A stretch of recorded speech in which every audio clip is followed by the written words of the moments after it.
Uy! Minsan ba, napapaisip ko na lang kung ano ang internet? Ginagamit natin to araw-araw pero ano nga ba talaga to?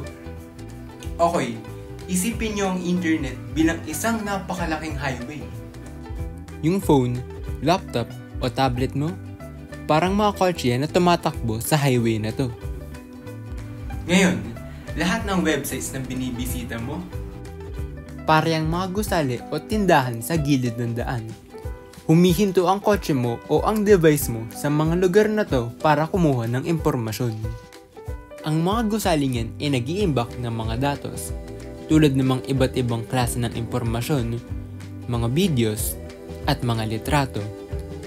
Tinatawag ito bilang mga servers.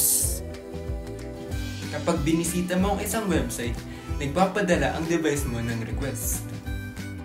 Parang sinasabing, "Uy, pwede bang makuha yung artikulo na yun?" At sasagot ang server ng, "O sige, ito." Ngayon, isipin nyo na ang highway na to ay hindi lang sa bayan nyo. Global to. Yan ang internet. Kinokonekta nito ang milyong-milyong servers sa buong mundo. Kaya pwede kang makipag-chat sa mga kaibigan mo, manood ng videos, at maghanap ng impormasyon kahit saan.